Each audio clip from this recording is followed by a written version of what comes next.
कीर्तन गानन कर्णपतौ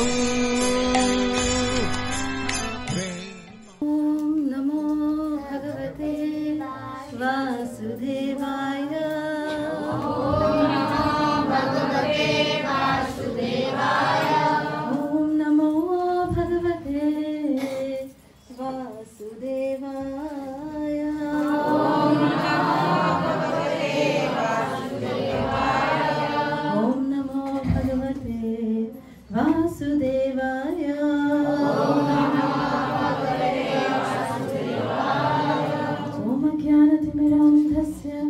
ज्ञानाञ्जनशलाकया चक्षुरुन्मिलितं येन तस्मै श्रीगुरवे नमः।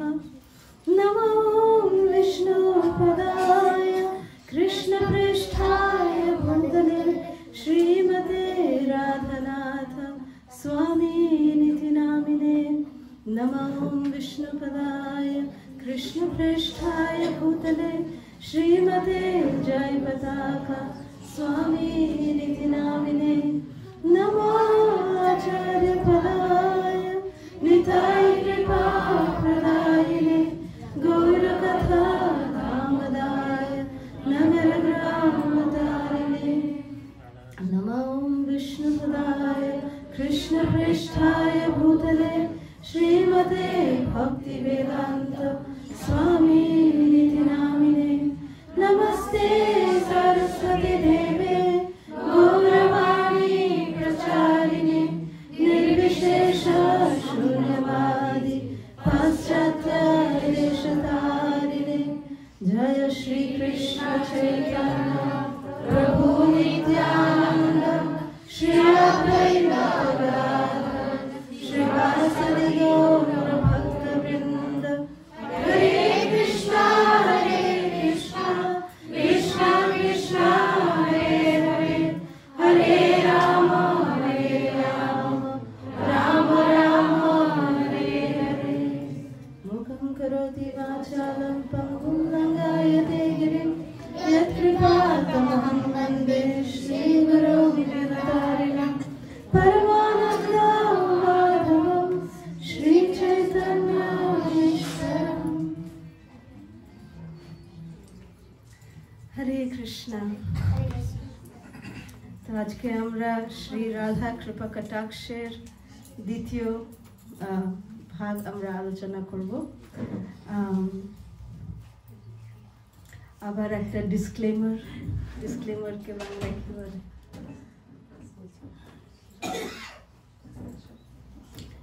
আমার কোনো যোগ্যতা নেই এই গুরু রহস্য গুরু কথা শ্রী শ্রী রাধা মাধবের লীলার ব্যাপারে আলোচনা করার বা ওর ব্যাপারে কথা বলার আমার নিজস্ব কোনো যোগ্যতা নেই। আর কিন্তু জ্যেষ্ঠ ভক্তরা আদেশ করেছেন, তাই জন্য আমি আপনাদের সামনে এখানে আমার এখানে বসার কোনো উপযোগিতা নেই, কোনো কোয়ালিফিকেশন নেই। আমার মা বাবারা আছেন এখানে, আমার শিক্ষাগুরু তারা, তাদের সামনে আমি বলছি, বড় দুঃসাহস করছি। আমাকে আমার ভুল ত্রুটি আপনারা ক্ষমা করবেন, মার্জনা করবেন এবং আমাকে আশীর্বাদ করবেন যাতে করে কমপক্ষে ঠিক করে যাতে যা বলছি আমি অন্তত যাতে শ্রবণ করতে পারি এবং একটু আধ্যাত্মিক উন্নতি করতে পারি।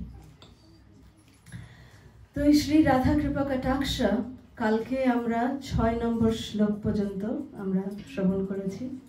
তো আমি জাস্ট একটু ওখান থেকেই আমরা শুরু করব আজকে।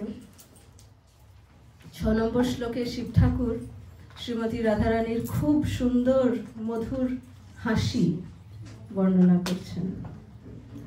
अशेष भावधीरा हीरहार भूषिते प्रभुदशात कुम्भ कुम्भ कुम्भे कुम्भ सुस्तने प्रशस्त मंद हास्य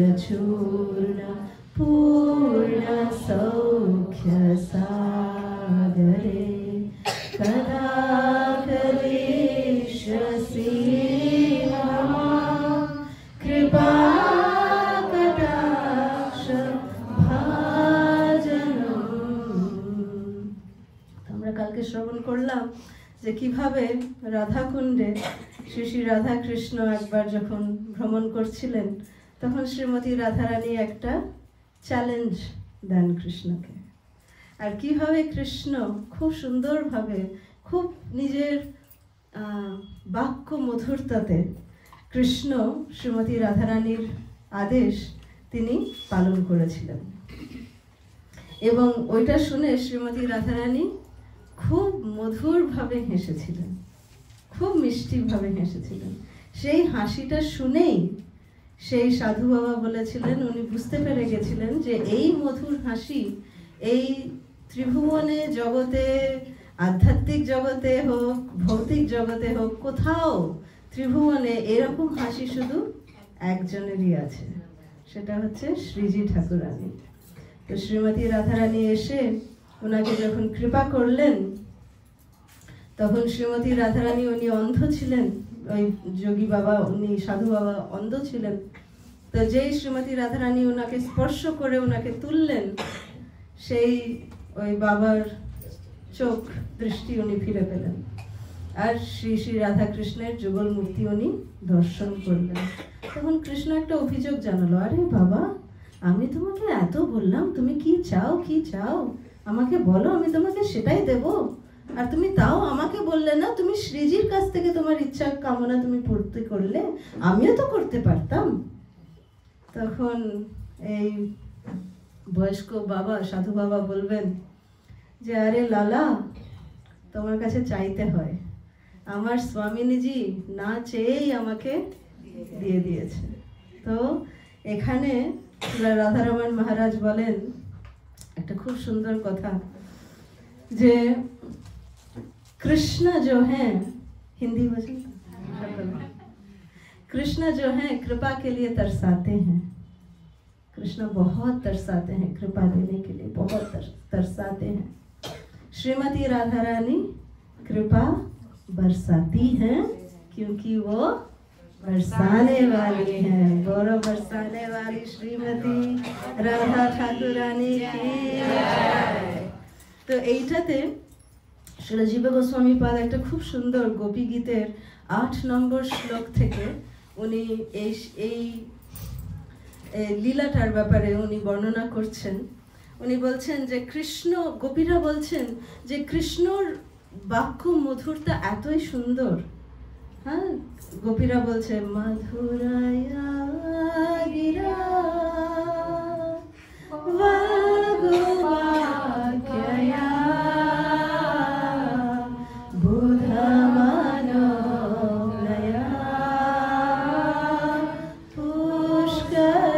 পুষ্করেষণা বিধিকারী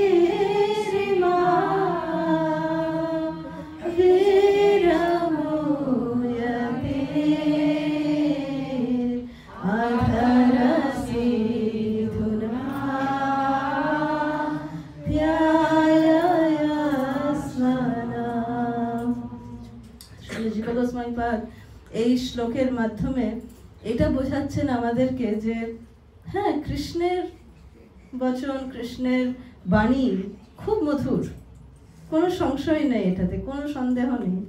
কিন্তু শ্রীমতী রাধারানীর বাক্য হচ্ছে আরো মধুর। শ্রীমতী রাধারানীকে কিছু বলারও দরকার নেই। কৃষ্ণের হচ্ছে আধারম মধুরম গমনম মধুরম মধুরাধিপতে অখিলম মধুরম, কিন্তু শ্রীমতী রাধারানী হচ্ছে মধুরম সাক্ষাৎ। এটা হচ্ছে শ্রীমতী রাধারানী। তো আমাদের শ্রীল প্রভুপাদ একবার কি হয়েছে, শ্রীল প্রভুপাদ আহমেদাবাদে গেছিলেন। আহমেদাবাদে একজন লাইফ মেম্বারের বাড়িতে শ্রীল প্রভুপাদ ওখানে কথা করছিলেন। তো শ্রীল প্রভুপাদ ওখানে বসে আছেন, খুব ধনী পরিবার ছিল তারা।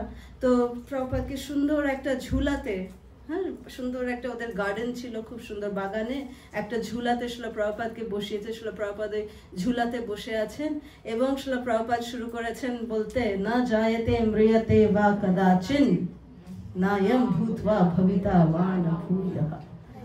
তখন ওরা সব হাঁ হয়ে শুনছে, বলছে स्वामी जी हम तो यहाँ पे आए थे, श्री श्री राधा कृष्ण की दिव्य लीला श्रवण करने के लिए, तो आप हमें राधा कृष्ण की लीला सुनाइए। तो যখন শিলা প্রভুপাদ এটা শুনলেন তখন বললেন যে मेरी योग्यता नहीं है कि मैं राधा कृष्ण के बारे में बात करूं। তখন ওরা বলবে नहीं नहीं स्वामी जी हम योग्य हैं हम सुन सकते हैं, আমরা শুনতে পারি, আপনি বলুন, আমরা শুনতে চাই। তখন শিলা প্রভুপাদ বলছে ঠিক আছে, তোমরা শুনতে চাও, তোমাদের যোগ্যতা থাকতে পারে, কিন্তু আমার যোগ্যতা নেই। তো শিলা প্রভুপাদের কিছুজন শিষ্য ওখানে ছিল, ওরা খুব কনফিউজ হয়ে গেল। ওরা কনফিউজ হয়ে পরে শিলা প্রভুপাদকে জিজ্ঞেস করছিল, প্রভুপাদ আপনি যে এরকম বললেন যে রাধা কৃষ্ণের লীলা আপনি শোনানোর আপনার যোগ্যতা নেই, তো আমরা আপনার শিষ্য আমরা কি করে তাহলে মানে রাধা কৃষ্ণের ব্যাপারে আমরা শুনবই না? তখন শিলা প্রভুপাদ বলছে দেখো, ওরা বলছিল তো ওরা যোগ্য, আসলে ওরা তো যোগ্য না, ওই জন্য আমি বলতে পারিনি ওখানে। কিন্তু আমি কৃষ্ণ বই লিখেছি তোমাদের জন্য, শ্রীমদ্ ভাগবতম লিখছি তোমাদের জন্য, ভক্তদের জন্য। তোমরা যদি না পড়ো তাহলে কে পড়বে? তোমরা যদি না শ্রবণ করো, তো ওই জন্য শ্রোতা খুব যোগ্য হওয়া উচিত। তো যদিও এখানে আমার কোনো পার্সোনাল যোগ্যতা নেই এই দিব্য লীলা বলার জন্যে, শিলা প্রভুপাদ যেরকম বলেছেন, কিন্তু শিলা প্রভুপাদ এটাও শিখিয়ে গেছেন যে যদি আমরা আচার্যের কথা অ্যাজ ইট ইজ যথাযথ রূপে যদি আমরা ওটাকে রিপিট করতে পারি তাহলে আমরা ঠিক আছি। শিলা প্রভুপাদ বলছেন you may not be pure devotee, আমরা শুদ্ধ ভক্ত না, কিন্তু আমরা শুদ্ধ ভক্তকে যদি অনুসরণ করি তাহলে আমরা ঠিক আছি। তো আমরা সেই আশীর্বাদ নিয়ে শিলা প্রভুপাদের কাছ থেকে আমরা শ্রী শ্রী রাধা কৃষ্ণের এই গুহ্যতম লীলা, আর এই লীলা যখন আমরা শ্রবণ করি এটা আমাদের জানা উচিত যে শিলা প্রভুপাদ সবসময় একটা কথা বলেন যে ভৌতিক জগতে আমরা যেরকম দেখি ছেলে মেয়েদের মধ্যে আদান প্রদান হচ্ছে, আমাদের ভৌতিক ইন্টেলিজেন্স, আমাদের বুদ্ধিতে আমরা ওরকমই আমরা পারসিভ করার চেষ্টা করি যে ও রাধা কৃষ্ণেরও এরকম লীলা হতে পারে, তো ভৌতিক জগতেও এরকম হচ্ছে, তাহলে ভগবান আর আমাদের মধ্যে পার্থক্য কি? কিন্তু শিলা প্রভুপাদ সবসময় বলে গেছেন যে আমাদের যখন আমরা এরকম রাধা কৃষ্ণের লীলা যখন আমরা সুন্দরভাবে যখন শ্রবণ করি তখন আমাদের এইটা ভাবা উচিত যে শ্রী শ্রী রাধা কৃষ্ণ হচ্ছে সচ্চিদানন্দ, ওরা সাধারণ নন, ওরা হচ্ছেন আধ্যাত্মিক, কমপ্লিটলি ট্রান্সেন্ডেন্টাল, কমপ্লিটলি ডিভাইন। এবং আমাদের এই সব লীলা আমাদের খুব যত্নভাবে শ্রদ্ধা সহকারে সেবার মনোভাব নিয়ে আমাদের এই লীলা আমাদের শ্রবণ করা উচিত। তো এইভাবে আমরা শিলা প্রভুপাদের আশীর্বাদ নিয়ে আমরা এখন 7 নম্বর শ্লোকে আমরা এগোবো।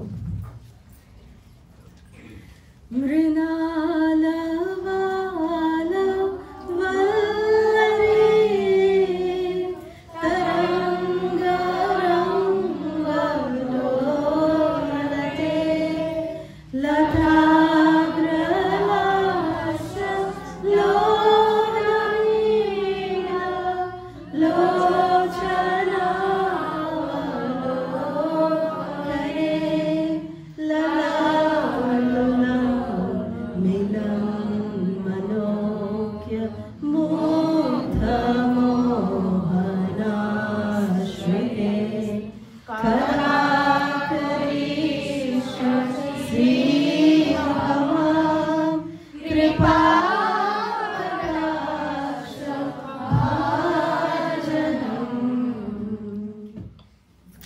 এখানে শিব ঠাকুর খুব অপূর্ব বর্ণনা করছেন যে শ্রীমতী রাধারানীর শ্রীহস্তর ব্যাপারে, মানে গোটা হাত, নট জাস্ট শুধু হাত এইটুকু না, গোটা হাত যেরকম দেখছেন। তো এটা বর্ণনা করা হচ্ছে যে কমল ফুলের, পদ্ম ফুলের যেটা ডান্ডি কি বলে, হ্যাঁ মৃণাল, হ্যাঁ ওকে মৃণাল, হ্যাঁ মৃণালা যেটা, ওটা যেটা ডান্ডিটা, সেই রকম সুন্দরভাবে শ্রীমতী রাধারানীর পুরো হাত, আর সেই হাতটা নিয়ে যখন শ্রীমতী রাধারানী খুব সুন্দরভাবে হয় এমনি করে কলসি উঠাচ্ছেন বা কৃষ্ণকে এমনি করে খুঁজছেন, সেইটা দেখার জন্য কৃষ্ণ সবসময় মুগ্ধ হয়ে থাকেন, মুগ্ধ মোহন আশ্রিতে। তো এইটা ব্যাপারে শিব ঠাকুর এখানে বর্ণনা করছেন। তো কৃষ্ণ সবসময়, কৃষ্ণ যখনই বাঁশি বাজাতেন, শ্রীমতী রাধারানীর জন্য একটা স্পেশাল বাঁশির স্বর বেরোতো। সেই বাঁশির স্বর শুনে রাধারানী বুঝতে পারতেন যে কৃষ্ণ আমাকে ডাকছে এখন। যে কৃষ্ণ আর শ্রীমতী রাধারানীর মধ্যে একটা সিক্রেট কনভারসেশন হতো, কেউ বুঝতে পারতো না যে ওরা দুজনে কি কথোপকথন করছে। আপনারা জানেন নন্দগ্রাম আর বরসানার মাঝখানে একটা গ্রাম আছে, সংকেত গ্রাম, যেখানে দাঁড়িয়ে সখারা সংকেত দিত যে আজকে কোথায় মিলনস্থল হবে, আজকে কোথায় মিলবো আমরা, আজকে কোথায় মিলবো। তো জন্য শ্রীজি সবসময় করে থাকতো, কাউকে বলা যাবে না এটা। তো ওরা এমনি করে সংকেত দিয়ে ওরা বুঝিয়ে দিত যে 10টা নাগাদ আমরা কোথায় মিলন হবে আমাদের। তো দিয়ে ওখানে তো তখন গুগল ম্যাপস ছিল না, জিপিএস কিছু নেই, কি করে ওরা বুঝবে? চরণ চিহ্ন। আর সেইটা চরণ চিহ্ন দেখাতো কে? ব্রজধুলি এবং গিরিরাজ। শ্রী গিরিরাজ স্পেশাল লীলাকে ফ্যাসিলিটেট করতেন এইভাবে যে কৃষ্ণ যেখান দিয়ে চলে চলে যেতেন ওখানকার চরণের রং হয়ে যেত কালো, শ্রীজি যেখানে চলতে চলতে যেতেন সেখানকার চরণের রং হয়ে যেত লাল, বলরাম যেখানে চলতেন সেখানকার চরণের লাল রং হয়ে যেত সাদা। আর বলরামজি এতই মানে শ্রীমতী রাধারানীকে শ্রদ্ধা করে যে যেখানে বলরাম দেখতো যে গোবর্ধনের কাছে যে একদিকে লাল চরণ একদিকে কালো চরণ আছে, বলরাম ওখান থেকে সরে যেত যে শ্রীজি যাতে আনকমফোর্টেবল না হয়ে যায়। কারণ কি জেঠ বলে কথা, জেঠ বলে তো ভাসুর, ভাসুর বলরাম হচ্ছে ভাসুর শ্রীমতী রাধারানীর। আর শ্রীমতী রাধারানী উনি যখন দেখতেন যে সাদা চরণ যাচ্ছে কৃষ্ণের সঙ্গে, উনি তখন অন্যদিকে চলে যেতেন, জানতেন যে এখানে দাওজি মহারাজ আছে। তো এইভাবে চরণের ম্যাপ ফলো করে করে তারা সব রাধাকুণ্ডে একসঙ্গে মিলিত হতেন। রাধাকুণ্ডে এসে শ্রী শ্রী রাধা কৃষ্ণ বিভিন্ন ধরনের লীলা ওনারা করতেন, যেমনি ঝুলন, পাঁচ টাইম ঝুলন লীলা হতো। শ্রীমতী রাধারানী, এটা কি লীলা বলুন তো? এটা কি লীলা? বাঁশি চুরি করছে। কৃষ্ণ যখন একটু বিশ্রাম নিত, শ্রীমতী রাধারানী গোপীদের জন্য, ললিতা সখী স্পেশালি বলতো, এই বাঁশিটাকে সরাও কৃষ্ণর কাছ থেকে। এই বাঁশিটা যে কি করেছে, যে এত ওর ভাগ্য, হ্যাঁ, এটা তো শুধু একটা বাঁশ, এই বাঁশটা তাও আবার খোকলা, আর তাকে কৃষ্ণ কখনো কোমরের মধ্যে গুজে আছে, হাতের মধ্যে ধরে আছে, নলে নিজের অধরামৃত পান করছে। আর তা শুধু না, এই বাঁশিটা এত ভাগ্য যে কৃষ্ণ ওকে মাসাজ দিচ্ছে, হ্যাঁ, গোটা গায়ে মাসাজ দিচ্ছে কৃষ্ণ তার। হায়, এই বাঁশিটাকে সরাও, এটা হচ্ছে আমাদের সতন, মানে সতীন, সরাও একে। তো ললিতা সখী খুব রেগে থাকতো বাঁশির সঙ্গে। তো ওই জন্য শ্রীমতী রাধারানী আর কেউ কৃষ্ণের বাঁশিকে হাত দিতে পারবে না শ্রীজি ছাড়া। তো ওই জন্য শ্রীমতী রাধারানী কৃষ্ণের বাঁশিকে সরাতো। আর যেই শ্রীমতী রাধারানী বাঁশিটাকে ধরতেন, তখন বাঁশিটা বলতো, শ্রীজি আমার না, আমি অনেক কষ্ট করেছি জানো। কি কষ্ট করেছি? আমি আমার মা বাবার সঙ্গে ছিলাম, বনে ছিলাম, আমাকে আমার মা বাবার কাছ থেকে সরিয়ে নিয়ে চলে এসছে, দিয়ে তারপরে আমাকে রোদে একদম ফেলে রাখতো। আমি ঘন্টার পর ঘন্টা, দিনের পর দিন, মাসের পর মাস আমাকে শুকিয়ে শুকিয়ে আমাকে এরকম করেছে, দিয়ে তারপরে আমাকে গরম লোহা গরম করে আমার গায়ে এমনি করে ফুটিয়েছে, তারপরে একটু পলিশ করেছে, তারপরে গিয়ে আমি এখানে কৃষ্ণ, ওই অতগুলো আমার বাঁশি বন্ধুকে ছেড়ে কৃষ্ণ আমাকে ধরেছে। তো আমিও তো একটু কষ্ট করেছি, আমাকে আর নিও না, কৃষ্ণর কাছে থাকতে দাও। তখন শ্রীজি বলতেন যাও, ফেরত যাও কৃষ্ণের কাছে। তো এরকম করে শ্রীমতী রাধারানী সুন্দর সুন্দর লীলা শ্রী রাধাকুণ্ডে এইভাবে ওরা লীলা করতেন। তো রাধাকুণ্ডের লীলা খুবই খুবই গুচ্ছতম লীলা, খুব গুচ্ছতম লীলা। তো শ্রী রাধাকুণ্ড আপনারা দেখুন, শ্যামকুণ্ড হচ্ছে কৃষ্ণের লেফট চরণের চিহ্নের মতন, কৃষ্ণের লেফট চরণ চিহ্ন হচ্ছে শ্যামকুণ্ড, টাড়া টেরা বাঁকা। আর রাধাকুণ্ড হচ্ছে একদম সিধি সাধির শ্রীজি। আর যখন এখানে রাধাকুণ্ডে যখন ওরা লীলা বিলাস করতেন, তখন কৃষ্ণ একদলে একা, আর শ্রীমতী রাধারানী আর সমস্ত গোপীরা আরেক দলে। তো কৃষ্ণ এখানে বলা হয় কৃষ্ণান্নিকা কৌমুদীতে শ্রীল কবি কর্ণপুর, যে আমাদের শিবানন্দ সেনের খুব ভাগ্যবান পুত্র, কবি কর্ণপুর খুব সুন্দর সুন্দর লীলা লিখেছেন।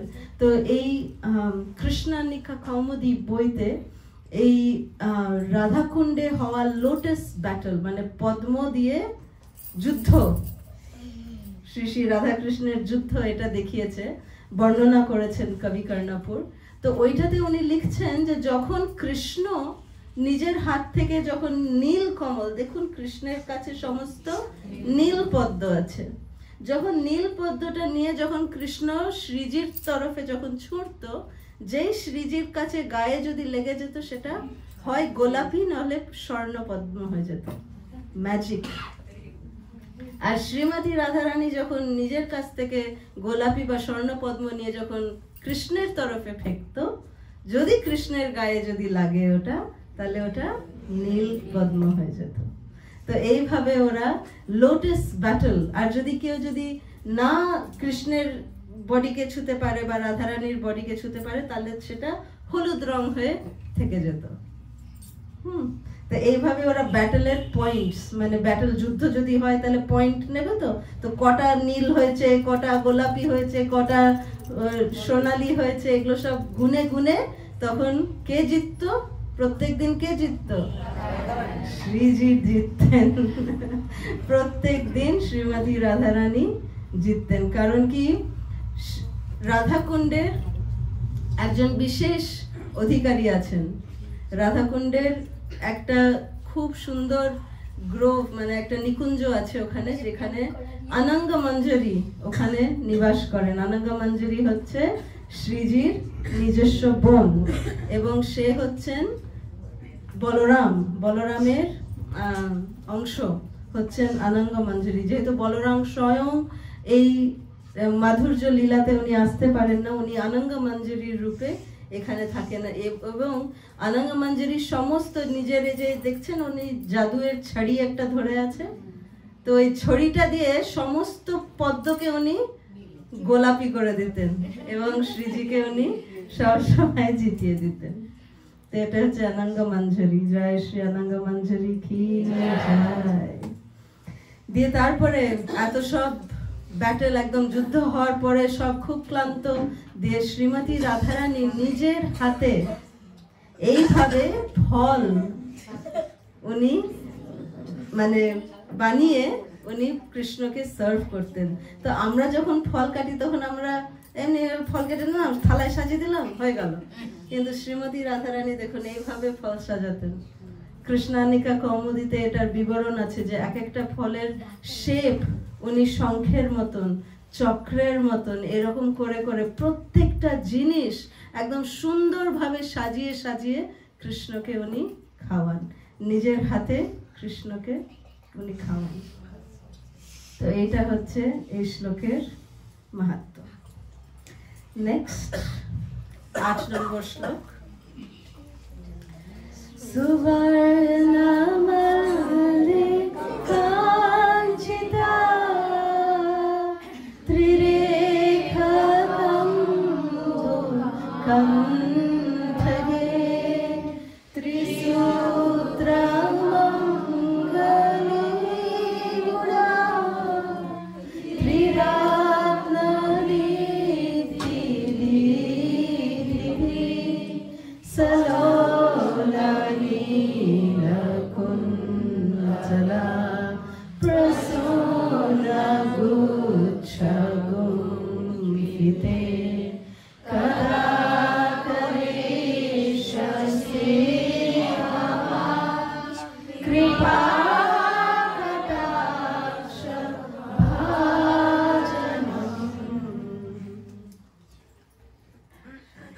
শ্লোকটা আমার পার্সোনালি খুব প্রিয়।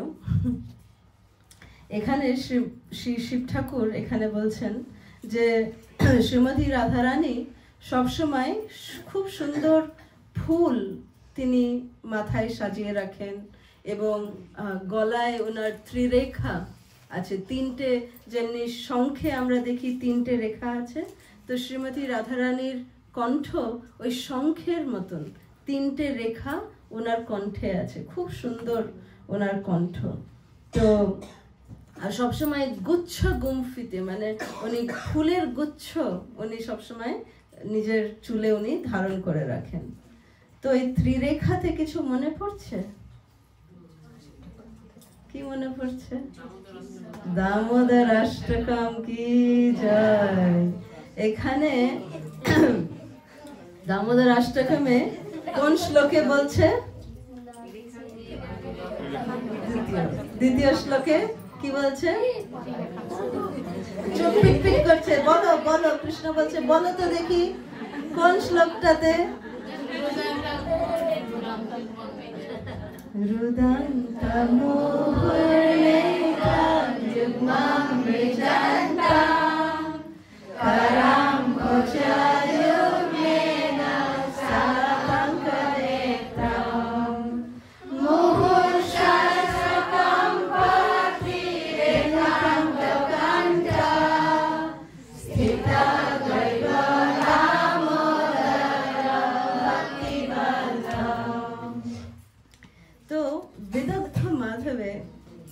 আসলে কৃষ্ণের এই যে ত্রিরেখা এখানে আছে, ওখানে বলছে দামোদর অষ্টকমে সত্যব্রত মুনি বলছেন যে কৃষ্ণ মুক্তোর মালা পরে থাকেন এবং এই মুক্তোর মালা এমনি এমনি করে কাঁপছে, যে যশোদা মা একটা আতঙ্কবাদী আমাকে আতঙ্ক দিচ্ছে, এত আতঙ্ক হয়ে গেছি আমি, হ্যাঁ এরকম আমার খুব ভয় লাগছে যশোদা মায়ের কাছ থেকে, তো আমার মুক্তোর মালা পর্যন্ত কৃষ্ণের এমনি করে কাঁপছে।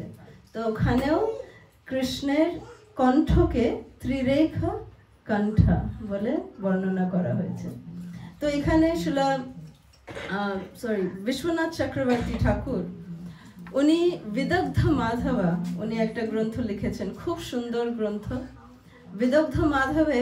ওই গ্রন্থে বিশ্বনাথ চক্রবর্তী ঠাকুর বর্ণনা করছেন যে কিভাবে কৃষ্ণ, তার নাম কেশব হয়েছে।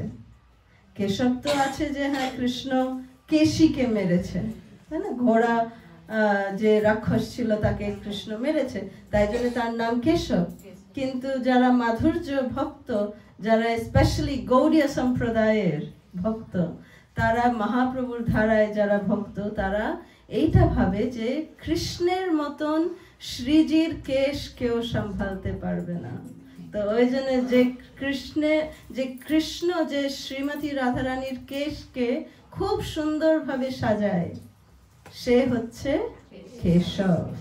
তো শ্রীমতী রাধারানীর কেশকে যখন কৃষ্ণ সাজিয়ে দেন, সুন্দর সুন্দর মালা পরিয়ে দেন, গুচ্ছ গুম্ফিতে, মানে সুন্দর কি মোগরা ফুল দিয়ে এমনি করে এত সুন্দরভাবে শ্রীমতী রাধারানীকে কৃষ্ণ সাজিয়ে দেন, খুবই সুন্দরভাবে। অনেক সময় কি হয়, এরকম সাজাতে সাজাতে কৃষ্ণ এক একদিন শ্রীমতী রাধারানীকে পায় না, যে কিভাবে সাজাবে, কারণ কি শ্রীমতী রাধারানীর ননদ আর শাশুড়ি শ্রীজিকে আসতে দিচ্ছে না, জটিলা কুটিলা ওদেরকে আসতে দিচ্ছে না, মিলতে দিচ্ছে না। তো কৃষ্ণ কি করত, একটা সখীর বেশ নিয়ে যেতেন জাভটে। কিন্তু দেখো এখানে দাঁড়িয়ে আছে সখী, আয়নাতে কে আছে? কৃষ্ণ। তো কৃষ্ণ ওখানে গিয়ে জাভটে গিয়েও শ্রীজির কেশ সম্ভাল দিয়েছে। আর কত রকম ভাবে জটিলা কুটিলার কাছে চোখে ধুলো দিয়ে কৃষ্ণ চলে আসতো শ্রীমতী রাধারানীর সঙ্গে মিলতে। হ্যাঁ, এই বাক্সর মধ্যে এসছে কৃষ্ণ, হ্যাঁ, বাক্সর মধ্যে এসছে। একদিন কি করেছে, জটিলা ওখানেই দাঁড়িয়ে আছে, কুটিলাও ওখানে দাঁড়িয়ে আছে, আর কৃষ্ণ চলে এসছে একটা সুন্দর শ্যামা সখী হয়ে, একটা বীণা হাতে নিয়ে বলছে যে আমি না আমার গানটা শুনলে সকলে একদম ভবমুক্ত হয়ে যাবে, সব সুন্দর সুন্দর তোমার ভবরোগ দূর হয়ে যাবে, আমার গান শোনো, গান শোনো। তো জটিলা কুটিলাও চলে এসছে কৃষ্ণের গান শুনতে। তো ওরকম করে বীণা বাজিয়ে বাজিয়ে কৃষ্ণ ওদেরকে গান শোনাতো, শ্রীমতী রাধারানীকে গান শোনাতো। একবার কৃষ্ণ এসছে একজন বয়স্ক জ্যোতিষ হয়ে, যে শ্রীজি এসো এসো তোমার হাত দেখি, তোমার হাতে কি আছে? আচ্ছা তোমার তো ঠিক আছে, তোমার শাশুড়ির হাতটা একটু দেখিয়ে আছে, ওর হাতে কি লেখা আছে আমি একটু দেখিয়ে এসো। তো এইভাবে কৃষ্ণ বিভিন্ন রকমের রূপ নিয়ে কৃষ্ণ শ্রীমতী রাধারানীর কাছে দেখা করতে আসতেন। যাওয়াটা এখানে যে শ্যামা সখী হয়ে, এখানে একদিন কৃষ্ণ একটা চুড়িওয়ালি হয়ে এসছে। छलिया का भेष बनाया शाम चूड़ी बेचने आया। দিয়ে এসে জিজ্ঞেস করছে, আরে শ্রীজি তোমার বলো কোন কোন রঙের চুড়ি তোমার পছন্দ, বলো কোন রঙের চুড়ি? তখন শ্রীজি কি বললেন, মোহে শ্যাম রঙ হ্যায় ভায়া শ্যাম চুড়ি বেচনে আয়া। শ্যাম রং, যে শ্রীজির প্রিয় হচ্ছে শ্যাম রং। এখন কৃষ্ণ তো অনেক কষ্ট করেছে শ্রীজির সঙ্গে দেখা করার জন্য। শ্রীজি কষ্ট করেছেন, খুব কষ্ট করেছেন শ্রীমতী রাধারানীও। এই যে কত আমরা জানি এই লীলাটা, সুদামার সঙ্গে এরকম করে একটা বাছুর নিয়ে বেরিয়ে গেছেন শ্রীমতী রাধারানী গোপা হয়ে। তো আমরা দেখতে পারি এখানে আসলে বিশ্বনাথ চক্রবর্তী ঠাকুর খুব সুন্দর বিদগ্ধ মাধবে এই গ্রন্থতে একটা খুব সুন্দর একটা উনি পয়েন্ট বললেন। কি সেই পয়েন্টটা? যে আমরা দেখি যে কৃষ্ণ লীলাতে সব বড়রা যারা জ্যেষ্ঠ, যেমনি জটিলা কুটিলা, তারা সব শ্রী শ্রী রাধা এবং কৃষ্ণকে আলাদা রাখার খুব চেষ্টা করতেন। কিন্তু গৌর লীলাতে কি হলো? গৌর লীলাতে শ্রীজি আসলেন গদাধরের রূপে, এবং সচী মাতা এবং সমস্ত জ্যেষ্ঠ ভক্তরা ওরা বলতেন যে গৌর গদাই আমার নিমাইকে তুমি ছাড়া আর কেউ ওকে কন্ট্রোল করতে পারবে না, তুমি থাকবে সবসময় আমার নিমাইয়ের সাথে, তুমি ছেড়ো না আমার নিমাইকে। কারণ কি একবার মহাপ্রভু খুব কান্না করছেন যে কোথায় কৃষ্ণ, কোথায় কৃষ্ণ। দিয়ে গদাধর এসে বলছেন, মহাপ্রভু অমনি করে কান্না করো না, কৃষ্ণ তোমার হৃদয়ে আছে। দিয়ে তখন যেই হৃদয়ে আছে বলেছে, মহাপ্রভু একদম নখ দিয়ে হৃদয়কে ছিন্ন ভিন্ন করছে, রক্তপাত হয়ে যাচ্ছে, সচী মাতা কান্না করছে, এ কি হচ্ছে, নিমায়ের কি হচ্ছে। গদাধর এসে মহাপ্রভুর হাত ধরে নেবে যে মহাপ্রভু আপনি শান্ত হন, শান্ত হন। তো শুধুমাত্র গদাধর মহাপ্রভুকে কন্ট্রোল করতে পারতেন। তো সচী মাতা এবং সমস্ত জ্যেষ্ঠ ভক্তরা গৌর লীলাতে গদাই আর নিমাইকে সবসময় একসঙ্গে ওরা দেখতে চাইতেন, একসঙ্গে মিলিত করার জন্য সবসময় ওরা চেষ্টা করতেন, যেটা কৃষ্ণ লীলায় একদম অপোজিট, গৌর লীলায় সেটা একদম অপোজিট। তো ওই জন্য গদাধর ছিলেন নিত্যানন্দ প্রভুকে পর্যন্ত মহাপ্রভু শ্রীক্ষেত্র ধাম থেকে পাঠিয়ে দিলেন যে না তুমি বাংলায় গিয়ে তুমি প্রচার করো। গদাধরকে কিন্তু পাঠায়নি। গদাধর ক্ষেত্র সন্ন্যাস নিয়ে মহাপ্রভুর সেবা করতেন প্রত্যেক দিন। তো এই শ্লোকে শিব ঠাকুর কৃষ্ণেরও বর্ণনা করছেন যে কৃষ্ণ হচ্ছেন উন্নত চরিত্র। হ্যাঁ, কৃষ্ণ হচ্ছেন সর্বশ্রেষ্ঠ, যে উন্নত চরিত্র। যারা দ্বাদশ মহাজন আমাদের আছেন, একজন হচ্ছেন ভীষ্ম পিতামহ ভীষ্ম। তো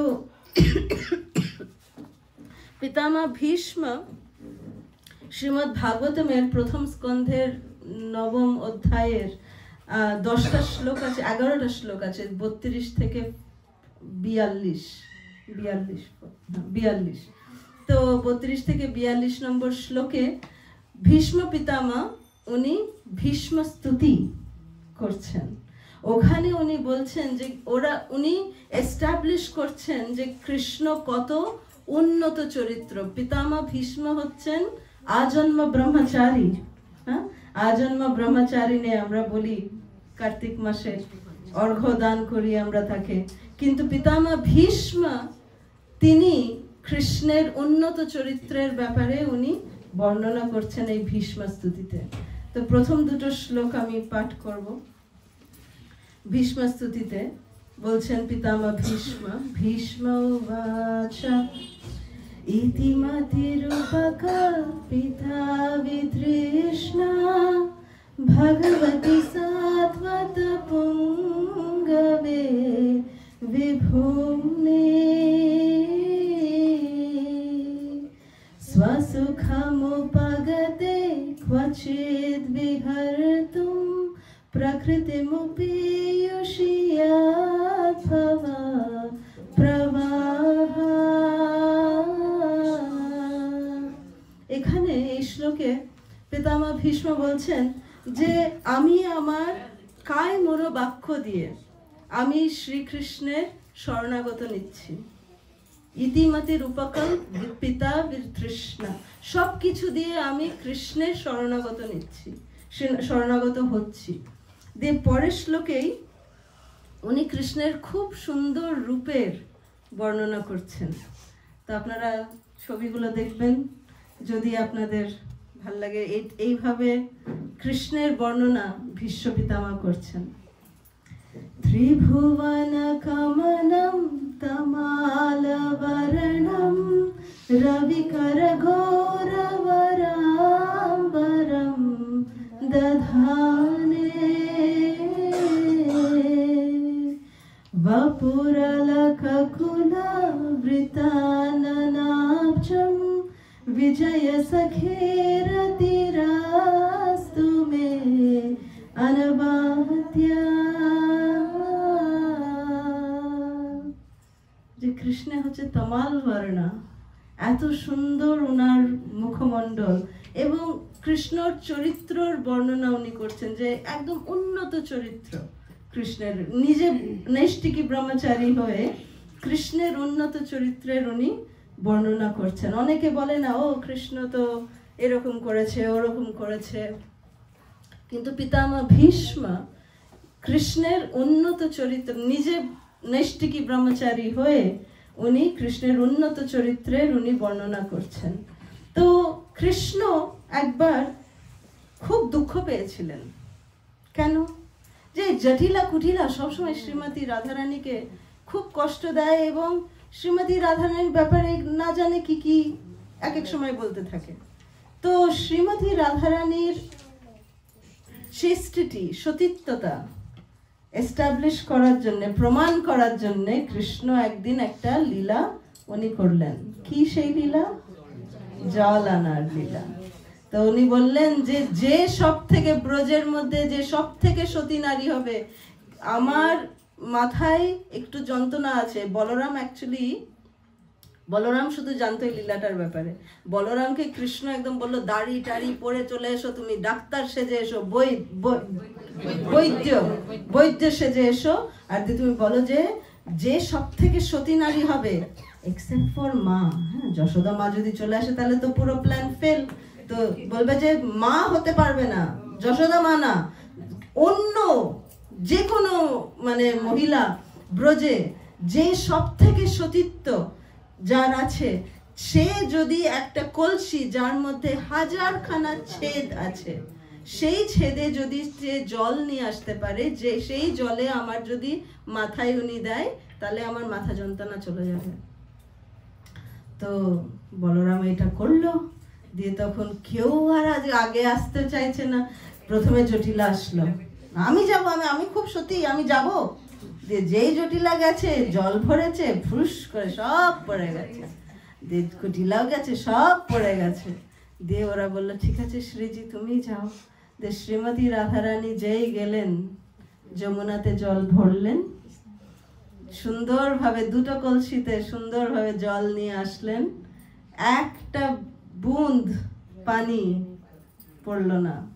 এবং কৃষ্ণের সুন্দরভাবে উনি এসে কৃষ্ণের মাথায় জলটা ঢেলে দিলেন, কোনো জল ওনার কলসি থেকে একদম পড়ল না। তো এইটা হচ্ছে এইভাবে কৃষ্ণ যে সর্বশ্রেষ্ঠ উন্নত চরিত্র, যে কৃষ্ণ সে স্বয়ং শ্রীমতী রাধারানীর সতীত্বতা উনি এস্টাবলিশ করছেন। তো এটা হচ্ছে শ্রীমতী রাধারানীকে কতটা কৃষ্ণ সম্মান করেন, এইটা বিদগ্ধ মাধবতে এটা বিশ্বনাথ চক্রবর্তী ঠাকুর এই লীলার বর্ণনা করছেন। নেক্সট শ্লোক। নিতম্ব বিম্ব লম্বমালা পুষ্পমেখলা গুণে প্রশস্তরত্ন কিঙ্কিণী করাপমাদ্য মঞ্জুলে করেন্দ্র সুন্দরদণ্ডিকা চরোহ শোভগোরুকে কদাকরেশ সিংহম কৃপাকটাক্ষ ভাজনম।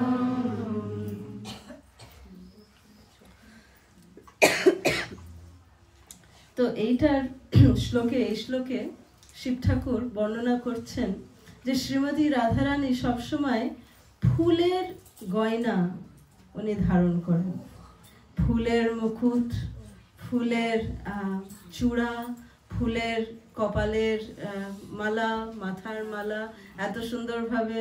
আমি জানি অনুরাধা মাতাজি, সচী মাতাজি কত সুন্দর ফুলের সেবা করেন, আপনারা সৌভাগ্যবতী, আপনারা কত সুন্দর সেবা করেন আপনারা। তো লীলা রাধিকা মাতাজি, সব মাতাজিরা সুন্দরভাবে করেন, আপনারা পরম সৌভাগ্যবতী আপনারা যে শ্রীমতী রাধারানীর এত সুন্দর ফুলের বেশ, যেটা সব থেকে শ্রীমতী রাধারানীর খুব প্রিয়।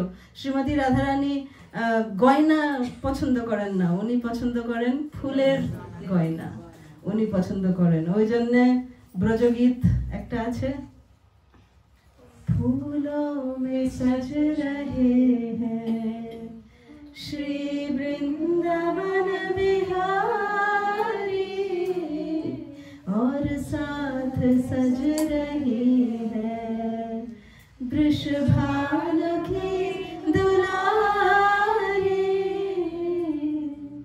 तो এইভাবে শ্রীমতী রাধারানী সব সময় ফুলের শৃঙ্গার করতে উনি খুবই খুবই খুবই ভালোবাসেন। তো একবার কি হয়েছে, শ্রীমতী রাধারানী খুব সুন্দর ফুলের শৃঙ্গার করে, হ্যাঁ, ফুলের মুকুট পরে, ফুলের চূড়ামণি পরে, ফুলের কানের দুল পরে, সব কিছু ফুলের গয়না পরে কৃষ্ণর সঙ্গে দেখা করতে এসেছেন।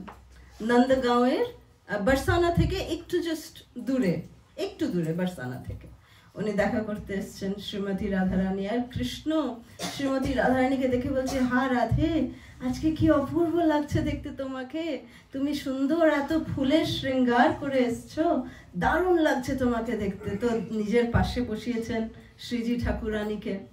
এখন শ্রীজির মুখমণ্ডল একদম স্বর্ণ পদ্মের মতন লাগছে দেখতে, উনি পরে আছেন এত সুন্দর সুন্দর ফুলের গয়না। তো এই মধুমাখিটা খুব অ্যাট্রাক্ট হয়ে গেছে, কত সুন্দর শ্রীজি, কত সুন্দর, কত সুন্দর, এত সুন্দর লেগেছে। ভেবেছে যে এটা একটা স্বর্ণ পদ্ম দিয়ে রাধারানীর গালের কাছে একদম এসছে, ওই এই এত সুন্দর, আমি একটু মধু খাই, মধু খাই বলে গালের কাছে চলে এসছে। আর ওইটা দেখে একদিকে ছিল সব সখারা, একদিকে ছিল সব সখীরা। সখীরা তো কিছু সেরকম দেখেনি, কিন্তু এই মধুমঙ্গল যে ছোট বটুক ব্রাহ্মণ, ও দেখে নিয়েছে, আরে আমার শ্রীজির চেহারার কাছে এই পাগল মধুমক্ষী, তুমি যাও এখান থেকে। ও চামড় ঢুলাচ্ছিল ওখানে দাঁড়িয়ে দাঁড়িয়ে, দিয়ে ও শ্রীজির কাছে এসে এমনি করে ওই মধুমক্ষীকে পাঠিয়ে দিয়েছে। হ্যাঁ, দিয়ে এমনি করে যখন পাঠিয়ে দিয়েছে তখন মধুমঙ্গল খুব আনন্দিত হয়েছে যে আরে আমি বাঁচিয়ে দিলাম শ্রীজিকে, নলে মধুমাখিটা তো এক্ষুনি কেটে ফেলতো, আমার শ্রীজির গালটাকে কেটে ফেলতো, তো আমি ওই শ্রীজিকে বাঁচিয়ে নিলাম। আর বলে এমনি করে ও ওই দেখো এমনি করে যেটা ছুটছে, ওর মধুমাখিটার পেছন পেছন ছুটছে, যা এখান থেকে পালা পালা পালা। আর দিয়ে এসে ও খুব নাচছে, নেচে নেচে বলছে আরে मैंने मधु को भगा दिया, मैंने मधु को भगा दिया। হ্যাঁ, আমি মধুমাখিকে আমি ফাটিয়ে দিয়েছি, একদম পাঠিয়ে দিয়েছি এখান থেকে। আর ওইটা শুনে শ্রীমতী রাধারানীর কান্নার থামেই না। শ্রীমতী রাধারানী কেঁদে যাচ্ছে, খুব কান্না করছে। এত কান্না করছেন শ্রীমতী রাধারানী যে কৃষ্ণ हैरान হয়ে গেছে যে শ্রীজি তোমার কি হলো, তুমি এত কান্না কেন করছো? তখন শ্রীজি বলবে আমার কৃষ্ণ চলে গেল, আমার মধু চলে গেল। মধু, কৃষ্ণের আরেকটা নাম হচ্ছে মধুসূদন। তো যখন মধুমঙ্গল যখন বলছে আমি মধুকে ভাগিয়ে দিয়েছি, শ্রীজি ভাবছেন যে আরে কৃষ্ণ চলে গেল। তখন কৃষ্ণ বলছে আরে আমি যাইনি, আমি তোমার পাশে বসে আছি শ্রীজি, দেখো আমি তোমার পাশে বসে আছি। কিন্তু শ্রীমতী রাধারানী কিছুই শুনতে পাচ্ছেন না, উনি কেঁদেই যাচ্ছেন। আর শ্রীমতী রাধারানীর কান্না দেখে কৃষ্ণ কাঁদতে লেগেছেন। কৃষ্ণ এমন কান্না করছেন, দুজনের এত অশ্রু প্রবাহিত হচ্ছে যে শ্রীমতী রাধারানী একদম মূর্ছিত অবস্থায় হয়ে গেছেন। কৃষ্ণ একদম ওইটা দেখে আরো মূর্ছিত অবস্থায় হয়ে গেছেন। দুজনের এরকম মূর্ছাতে ওনাদের দুজনের অশ্রু প্রবাহতে একটা সরোবরের নির্মাণ হয়ে গেল। সেইটার নাম হচ্ছে প্রেম সরোবর। জয় শ্রী প্রেম সরোবর কি জয়। শ্রীল রাধারমণ মহারাজ এই লীলার বর্ণনা করতে করতে উনি বলছেন যে এই যে শ্রীমতী রাধারানী এইভাবে যে কৃষ্ণকে এত ভালোবাসেন, এই লীলাটার নাম হচ্ছে প্রেম বৈচিত্র্য। প্রেম বৈচিত্র্য এমন একটা মানে ভাব, একটা স্তর যেটা শুধু শ্রীমতী রাধারানী এটা ম্যানিফেস্ট করতে পারেন। এটার মানে হচ্ছে প্রেম বৈচিত্র্যের মানে হচ্ছে প্রেমী আমার পাশে বসে আছেন, তাও আমি ওনাকে এত ভালোবাসি যে যদি কেউ আমাকে বলে যে উনি চলে গেছেন আমি ওটাই মেনে নেব। আমার পাশে বসে আছেন আমার প্রেমী, তাও আমি ভাবছি যে উনি চলে গেছেন। তো এটা হচ্ছে প্রেম বৈচিত্র্যের লীলা, এটা হচ্ছে প্রেম সরোবর, যেটা রাধা বরসানা এবং নন্দগাঁওয়ের মাঝখানে, বরসানার কাছে আসলে এটা পড়ে।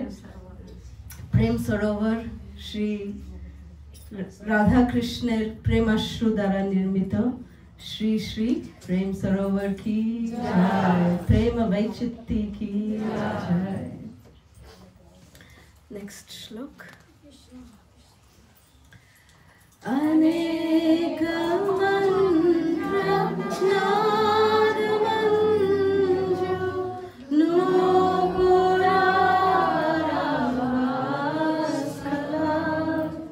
समाज राज हंस हंस निकालति गोयवे विलोला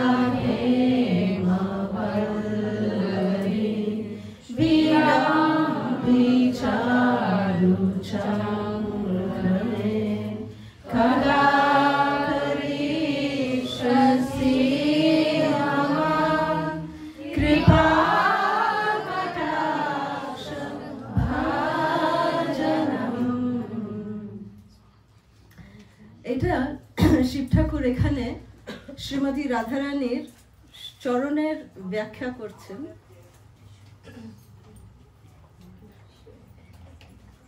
যে শ্রীমতী রাধারানী যে চরণে উনি নূপুর পরে থাকেন, সেই নূপুরের যখন আওয়াজ হয়, রুনুঝুনুর যখন আওয়াজটা হয়, শিব ঠাকুর বলছে এটা অনেক মন্ত্র, যত সমস্ত মানে মৃদঙ্গ বাদ্য, যত সমস্ত কিছু আছে, করতাল মৃদঙ্গ, এই সমস্তের উপরে হচ্ছে শ্রীমতী রাধারানীর ছন ছন ছন ছন ছন ছন নূপুরের আওয়াজ।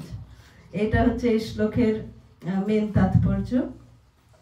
আমার মনে পড়ে 1998-এ শিলা জয়প্রতাকা মহারাজ নৃসিংহ চতুর্দশীতে উনি একটা খুব সুন্দরভাবে এই অনুষ্ঠানটা করেছিলেন, যে উনি সকলের নাম নিয়েছিলেন, মঙ্গল আরতিতে অ্যানাউন্স হয়েছিল, উনি সকলের নাম নিয়েছিলেন যে কিছুজন ভক্তরা ঘন্টা বাজাবে, কিছুজন ভক্তরা করতাল বাজাবে, কিছুজন ভক্তরা ভগবদ গীতা থেকে পাঠ করবে যখন নৃসিংহদেবের অভিষেক হবে তখন। তো এরকম করে সেবার ভাগ করা হয়েছিল, ঘন্টা বাজানো, মৃদঙ্গ বাজানো, করতাল বাজানো, কীর্তন তো আছে, ব্রহ্ম সংহিতা পাঠ করা, তারপরে ভগবদ গীতা থেকে পাঠ করা, শ্রীমদ্ ভাগবতম পাঠ করা। তো এই সমস্ত মন্ত্র একসঙ্গে মানে গুরু মহারাজ এটা দল দল দল দল করে দিয়েছিলেন, এত সুন্দর হয়েছিল সেই নৃসিংহ চতুর্দশী। আমাদের মনে আছে খুব, 98-এ কেউ ছিলেন আপনারা এখানে? 98-এ মনে আছে সুন্দরভাবে গুরু মহারাজ এটা অর্গানাইজ করেছিলেন নৃসিংহ চতুর্দশী। এটা হচ্ছে 1998-এর ছবি। নৃসিংহ চতুর্দশীতে ঠিক অভিষেকের পরে নৃসিংহদেবের আরতি হচ্ছে, এবং অফকোর্স এই কীর্তনটা আমি পাইনি, এটা আসলে লোকনাথ মহারাজ এখানে আছেন, কিন্তু সেই বছর মহানিধি মহারাজ ছিলেন এখানে।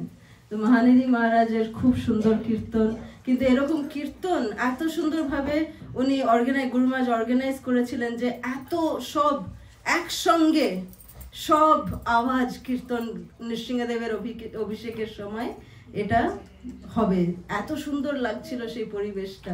একসঙ্গে ভেবে দেখুন, ভগবদ গীতা জপ হচ্ছে, ভাগবতমের রেসিটেশন হচ্ছে, ব্রহ্ম সংহিতা হচ্ছে, কেউ ঘন্টা বাজাচ্ছে, করতাল বাজাচ্ছে, এরকম অপূর্ব অপূর্ব শঙ্খ বাজানো হচ্ছে।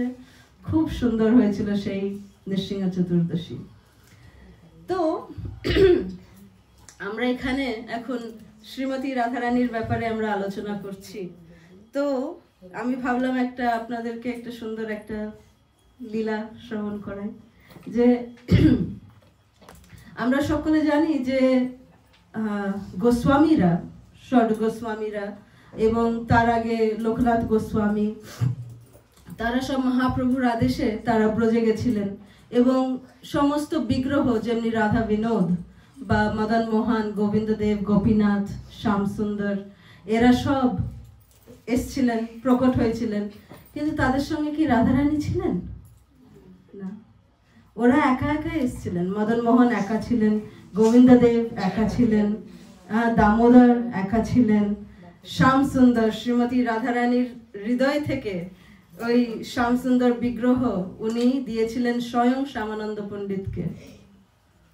তো এইভাবে কোনো বিগ্রহের কিন্তু শ্রীমতী রাধারানী ছিলেন না, ঠিক আছে? তো গোস্বামীদের কোনো অসুবিধা হয়নি, কারণ কি গোস্বামীরা যখন দামোদরকে পূজা করতেন বা গোবিন্দ দেব, মদন মোহন, গোপীনাথকে পুজো করতেন, তারা তাদের হৃদয়ে রাধারানীকে সবসময় ওরা দেখতে পেতেন, এবং তো ওই জন্য বিগ্রহরাও ওরা মানে শ্রীমতী রাধারানীকে স্মরণ করে ওরা আরতি করতেন, পূজা করতেন, সবকিছু করতেন। কিন্তু একজন ছিলেন, এই ছেলেটাকে মনে আছে কারোর? এটা কে? হ্যাঁ, এটা তো মহাপ্রভু। মহাপ্রভু কাকে আলিঙ্গন করেছেন? কৃষ্ণর মতন সেজে একটা বাচ্চাকে। কে বলতো? মহারাজ প্রতাপ রুদ্রের ছেলে। ঠিক। তো মহারাজ প্রতাপ রুদ্রের ছেলে, যখন মহারাজ প্রতাপ রুদ্র কৃপা চাইছিলেন, উনি পাইননি, তো ওই জন্য রামানন্দ রয়, পেছনে যিনি দাঁড়িয়ে আছেন রামানন্দ রায়, তিনি প্রতাপ রুদ্র মহারাজের ছেলেকে কৃষ্ণ সাজিয়ে মহাপ্রভুর সামনে নিয়ে আসেন, এবং মহাপ্রভু ওকে দেখেই একদম আলিঙ্গন করে কৃষ্ণ প্রেম ওর মধ্যে স্থাপনা করে ওকে পাঠায়, তখন প্রতাপরুদ্র মহারাজ নিজের ছেলেকে যখন আলিঙ্গন করে সেই কৃপাটাই উনি লাভ করেন। তো এই ছেলেটা পুরুষোত্তম জন, ওর নাম ছিল পুরুষোত্তম জন। তো ওই ছেলেটা মানে এখন রাজা হয়ে গেছে, বড় হয়ে গেছে। তো উনি ভাবলেন যে হ্যাঁ, গোস্বামীরা তো সবসময় হৃদয়ে শ্রীমতী রাধারানীর সঙ্গেই মদন মোহন গোবিন্দ গোপীনাথকে ওরা পূজা করছে, কিন্তু নর্মাল লোকেরা তো দেখতে পাচ্ছে না রাধারানীকে। তো নর্মাল লোকের কল্যাণের জন্য উনি ভাবলেন যে শ্রী গৌরাঙ্গ মহাপ্রভু খুব প্রসন্ন হবেন, খুব খুশি হবেন আমি যদি একটু এটার নিমিত্ত মাত্র হয়ে আমি যদি শ্রীমতী রাধারানীকে আমি যদি ব্রজে পাঠাতে পারি, সমস্ত কৃষ্ণদের জন্য, সমস্ত বিগ্রহদের জন্য। তো পুরুষোত্তম জন মহারাজ অষ্টধাতুর মূর্তির শ্রীমতী রাধারানীকে বিভিন্ন সাইজ হিসেবে উনি বানালেন। শ্রীক্ষেত্র উৎকল প্রদেশে উনি বানালেন। দিয়ে উনি বানানোর পরে 6টা প্রিন্সিপাল ডেটি যারা আছে, মানে গোবিন্দ, গোপীনাথ, মদন মোহন, শ্যামসুন্দর, দামোদর আর বিনোদ, এই 6 জনের জন্য উনি 6টা বিগ্রহ, শ্রীজির 6টা বিগ্রহ একটা সুন্দরভাবে প্রসেশন নিয়ে উনি বৃন্দাবনে পাঠালেন। সমস্ত ব্রাহ্মণরা সব মন্ত্রনাদ করে ওরা প্রসেশন কীর্তনে ওরা উৎকল প্রদেশ থেকে ব্রজধামে শ্রীমতী রাধারানীকে ওরা নিয়ে আসছে। দিয়ে যখন গোস্বামীরা যখন শুনলো যে শ্রীজি আসছেন বৃন্দাবনে, সকলে শুনলো যে এখানে 6 জন শ্রীজি আসছে, শ্রীমতী রাধারানী আসছে, তখন ওরা পুরো বৃন্দাবনকে দীপ দিয়ে সাজিয়ে দিল, ফুল দিয়ে সাজিয়ে দিল, রং দিয়ে এত সুন্দরভাবে ওরা রাধারানীর স্বাগতমের জন্য ওরা রেডি থাকলো। তো এরা হচ্ছে সেই 6 জন। ওইদিকে হচ্ছে বিনোদ, তারপরে হচ্ছে গোপীনাথ, গোবিন্দদেব, ওইটার নিচে হচ্ছে মদন মোহন, দামোদর আর শ্যামসুন্দর, এই 6 জন বিগ্রহ। তো 6 জন বিগ্রহের মধ্যে 3 জনের জন্য যে রাধারানী পাঠানো হয়েছিল তারা খুব সহজভাবে রাধারানীকে নিয়ে নিয়েছিল।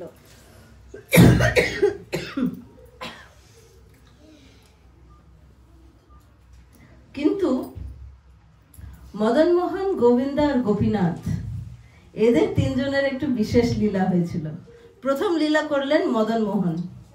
মদন মোহন বললেন, মদন মোহনের জন্য যে রাধারানী এসেছিলেন সেই রাধারানী বললেন, সেই পূজারীকে স্বপ্ন দিলেন, গোবিন্দ দেবের রাধারানী, গোবিন্দ দেবের জন্য যে রাধারানী এসেছিল সেই রাধারানী এসে এই ব্রাহ্মণকে, পূজারীকে স্বপ্ন দেন যে দেখো, আমাকে তো পাঠানো হয়েছে গোবিন্দ দেবের জন্য, কিন্তু আসলে আমি কিন্তু রাধারানী না, আমি দেখো একটু লম্বা আছি, তো আমাকে না, আমি হচ্ছে আসলে ললিতা সখী, আমাকে না তুমি এখানে তুমি মানে গোবিন্দ দেবের সামনে তুমি বসিও না, আমাকে এক কাজ করো, তুমি মদন মোহনের রাইট সাইডে যেখানে ললিতা সখী থাকে, তুমি মদন মোহনের রাইট সাইডে তুমি আমাকে ওখানে স্থাপনা করে দাও, কারণ কি আমি রাধা না, আমি হচ্ছি ললিতা। তো এইভাবে মানে মদন মোহনের তো রাধে আছে, তো আমি হচ্ছি ললিতা, তো তুমি আমাকে মদন মোহনের রাইটে তুমি আমাকে স্থাপনা করে দাও। তো পূজারী পরের দিনই সকালবেলায় সনাতন গোস্বামীকে বললো যে এরকম স্বপ্ন হয়েছে, আমি কি করব? তখন সনাতন গোস্বামী বললো না না ঠিক আছে, তোমাকে যেটা বলেছে সেটাই করা উচিত। তো মদন মোহনের 2 জন নিয়ে নিল, একটা ললিতা হয়ে গেল, একটা শ্রীমতী রাধারানী। গোবিন্দদেব বিনা রাধারানীর সঙ্গে আছে, কেউ নেই, কারণ কেউ তো 6টাই বিগ্রহ পাঠিয়েছিল, তো গোবিন্দ দেবের কাছে কেউ নেই। তো এইটা যখন পুরুষোত্তম জন মহারাজ শুনলেন, তো পুরুষোত্তম জন মহারাজ শুনে উনি বললেন যে ইস, খুব ভালো হয়েছে গোবিন্দ মানে মদন মোহন 2টো নিয়ে নিয়েছে, কিন্তু আমার গোবিন্দ দেবের জন্য তো একটা রাধারানী হওয়া উচিত। তো এটা খুব চিন্তা করতেন উনি, তো কি করে হওয়া যায়, কি করে হওয়া যায়। তো ওনাকে একবার ওনার ওই গভীর ডিজায়ার দেখে রাধারানী ওনাকে স্বপ্ন দিলেন যে আমি তোমার এই পুরীধামেই আছি, জগন্নাথ মন্দিরেই আমি আছি, আমাকে এরা এখানে লক্ষ্মী দেবী রূপে আমাকে এখন পুজো করে, কিন্তু আসলে আমি কিন্তু দক্ষিণ ভারতে থাকতাম, ওখানে একজন আমাকে খুব সুন্দরভাবে আমার পূজা করত, নিজের মেয়ের মতন আমাকে একদম পুজো করত, ভালোবাসতো, আর আমি ওর সঙ্গে খুব ভালোভাবে ছিলাম। কিন্তু ওই ব্রাহ্মণটা মরে যাওয়ার পরে আমাকে কেউ দেখাশোনা করার ছিল না, তো আমি তখন ওই উৎকল প্রদেশের রাজাকে আমি স্বপ্ন দিয়েছিলাম, ওই রাজাটা এসে আমাকে নিয়ে এসে আমাকে জগন্নাথ মন্দিরে স্থাপনা করে দেয়। অনেক বছর পর জগন্নাথ মন্দিরে তো রাধারানী বলে কেউ থাকতে পারে না, তো ওরা আমাকে লক্ষ্মী দেবী বানিয়ে বসিয়ে রেখেছে এখানে, তো তুমি আমাকে এখান থেকে উদ্ধার করো, আমি হচ্ছে গোবিন্দ দেবের কাছে আমি যেতে চাই, তো তুমি আমাকে গোবিন্দ দেবের কাছে পাঠিয়ে দাও। তো পরের দিন সকালবেলায় এসে দেখে যে হ্যাঁ ঠিক তো, শ্রীমতী রাধারানী ওখানে আছেন, তো বড় একটা প্রসেশন করে গোবিন্দ দেবের জন্য শ্রীমতী রাধারানীকে আবার পুরুষোত্তম জন মহারাজ পাঠালেন। তো এটা হচ্ছে গোবিন্দ দেবের শ্রীমতী রাধারানী, যিনি জগন্নাথপুরীতে ছিলেন। ঠিক আছে, তারপরে এবার গোপীনাথ জি একটা খুব সুন্দর লীলা করলেন। জাহ্নবী মাতা উনি ব্রজে আসতেন, খুব আসতেন, উনি এসে সকলের খুব সুন্দর সুন্দর সেবা করতেন। তা একবার যখন উনি গোপীনাথকে দেখতে গেছেন, দেখে বলছেন, ভাবছেন মনে মনে যে হে গোপীনাথ, তুমি এত লম্বা, তোমার রাধারানীটা এত ছোট, সাইজটা ঠিক ম্যাচ হচ্ছে না তোমাদের দুজনের, রাধারানীটা খুব ছোট হয়ে গেছে। ভেবেই খুব ওনার খুব গিল্টি লেগেছে যে হ্যাঁ আমি কি ভাবছি, আমি কে এরকম ভাবার। তো সেদিন রাত্রিরে গোপীনাথ এসে জাহ্নবী মাতাকে স্বপ্ন দেবে, বলবে যে হ্যাঁ ঠিক কথা, এটা একটু ছোট হয়ে গেছে আমার জন্য, তো তুমি আমার জন্য একটু বড় রাধারানী, আমার সাইজ মতন একটা রাধারানীকে বানিয়ে তুমি পাঠাও আমার জন্য। তো জাহ্নবী মাতা একদম ফিরে আসলেন করদহ, ওনার জায়গা করদাহাতে এসে উনি একজন খুব সুন্দর নয়ন বলে একজন কারিগরকে উনি খুঁজে বার করলেন, দিয়ে উনি পার্সোনালি ওই বিগ্রহকে ডিজাইন করে সুন্দর করে নৌকাতে, এটা আমাদের মায়াপুরের নৌকা বিহার যদিও, তো যাই হোক, তো নৌকার মাধ্যমে উনি রাধারানীকে গোপীনাথের জন্য পাঠালেন।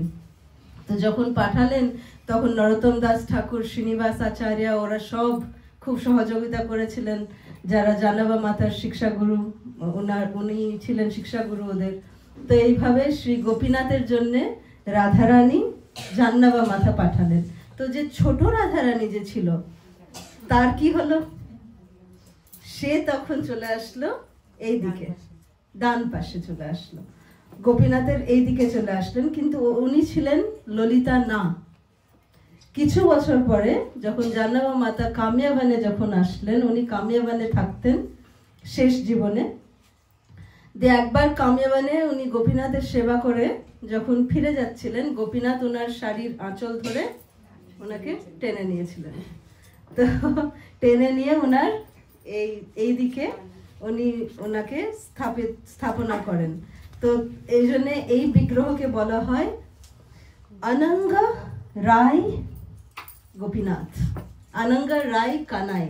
অনঙ্গ হচ্ছে এই দিকে ছোট্ট, দেখুন একদম ছোট্ট হচ্ছেন অনঙ্গা, এটা হচ্ছে অনঙ্গা মঞ্জরি, যে হচ্ছে জাহ্নবী মাতা, এবং এইদিকে হচ্ছে রায় শ্রীমতী রাধারানী, আর গোপীনাথ মানে কানাই, উনি হচ্ছেন মাঝখানে। তো অনঙ্গা রায় কানাই কি জয়। ঠিক আছে, 11 নম্বর শ্লোক। অনন্ত কোটি বিষ্ণু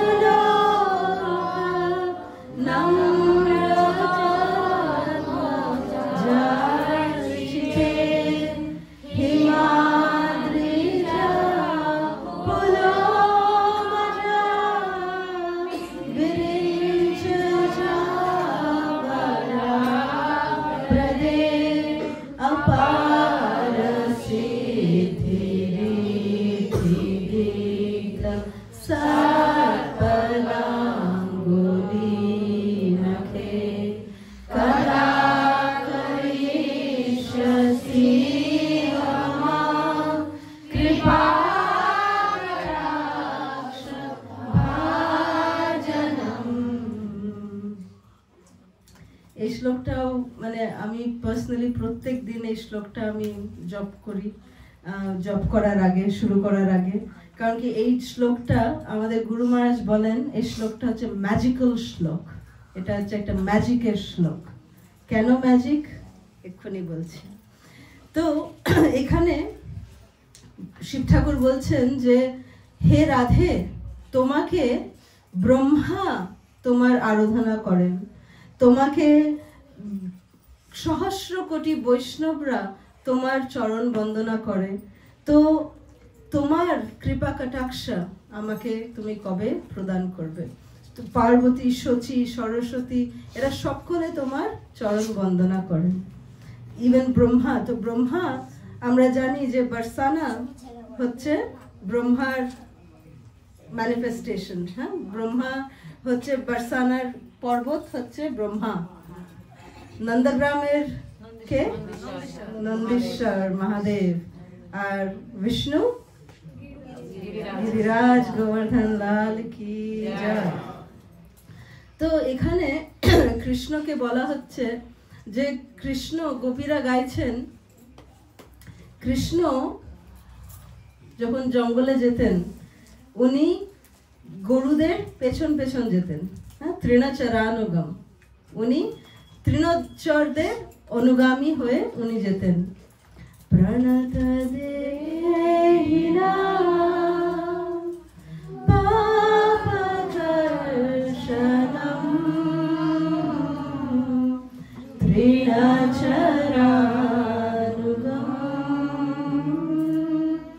শ্রীনিকেতনম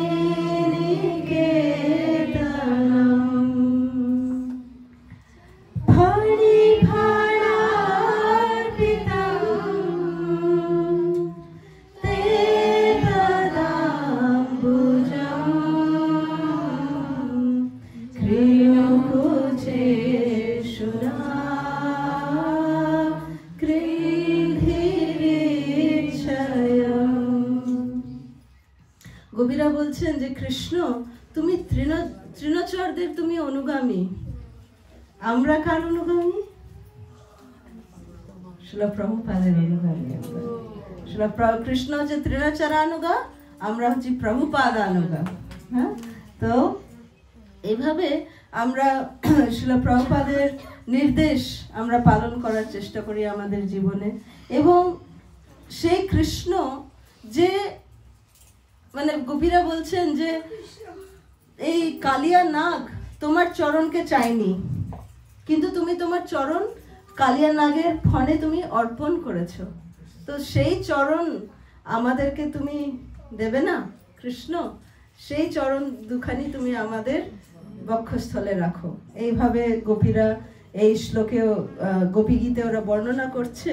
কিন্তু আমরা দেখতে পারি যে কৃষ্ণ যে মানে গোপীরা তো কৃষ্ণের চরণ বন্দনা করছেন, সমস্ত দেবতারা, সমস্ত বৈষ্ণবরাও কৃষ্ণের চরণ বন্দনা করছেন। কৃষ্ণ কার চরণ বন্দনা করছেন? শ্রীজি ঠাকুরানীর। শ্রীজি ঠাকুরানীর চরণ বন্দনা করছেন স্বয়ং কৃষ্ণ। কৃষ্ণ সেবা কুঞ্জে শ্রীমতী রাধারানীর, যখন শ্রীমতী রাধারানী ক্লান্ত হয়ে যান তখন শ্রীমতী রাধারানীর চরণ উনি মাসাজ করেন।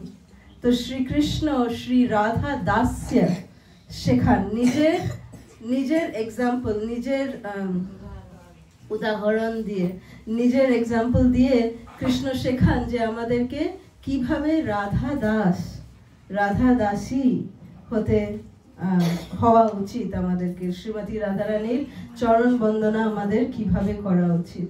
তো একবার শ্রীমতী রাধারানীর যখন জন্ম হয়েছিল, এরকম ভাবে বৃষভানু মহারাজ ওনাকে পেয়েছিলেন একটা পদ্ম ফুলে রাবল গ্রামে, তখন একবার শ্রীমতী রাধারানীর জন্মদিনে বৃষভানু মহারাজ দান করছেন। তো সকলকে বলেছিল, ব্রজবাসীদেরকে, তোমরা সব পাত্র নিয়ে আসো, আমি তোমাদেরকে দান করব। তো শ্রীজি ছোট ছিলেন, তো উনিও দাঁড়িয়ে আছে বাবার কাছে। তো একজন এসছে ব্রজবাসী, তার কাছে কোনো পাত্র ছিল না। তো মহারাজ বৃষভানু বললেন যে ইস তোমার কাছে পাত্র নেই, তুমি পাত্র নিয়ে এসো, তাহলে আমি তোমাকে দান দেব। আর শ্রীজি ওটা শুনে খুব দুঃখিত যে পাত্র নেই বলে তুমি ওকে ফিরিয়ে দিলে বাবা, এটা তো ঠিক হলো না। যার যদি পাত্র থাকে না থাকে তারও কৃপা দরকার। তো যেই শ্রীমতী রাধারানী এটা যেই চিন্তা করলেন, কৃষ্ণ সেটাই তক্ষুনি বলে দিলেন তথাস্তু, তৎক্ষণাৎ। তো কৃষ্ণ এইভাবে শ্রীমতী রাধারানীর ডিজায়ার, যেটা শ্রীমতী রাধারানীর ইচ্ছা ছিল যে যার যদি কোনো পাত্রতা থাকে কি না থাকে সে যেন কৃপা থেকে বঞ্চিত যেন না হয়। তো শ্রীমতী রাধারানীর এই ইচ্ছা কৃষ্ণ স্বয়ং পূর্ণ করেছেন কিভাবে? শ্রী গৌরাঙ্গ মহাপ্রভুর রূপে এসে। মহাপ্রভুর রূপে এসে কে পাত্র কে কুপাত্র এটা না দেখে সকলকে মহাপ্রভু হরিনাম দান করেছেন। তো এনেছি ঔষধি মায়া নাসিবার লাগি, হরিনাম মহামন্ত্র লাও তুমি মাঙ্গি। এইভাবে মহাপ্রভু শ্রীমতী রাধারানীর যেটা ইচ্ছা সেটা মহাপ্রভু পূর্ণ করেছেন। তো আমরা একবার দেখতে পারি, কালকে একটা প্রশ্ন করা হয়েছিল যে শ্রী রাধার কৃপা আমরা কিভাবে লাভ করতে পারি।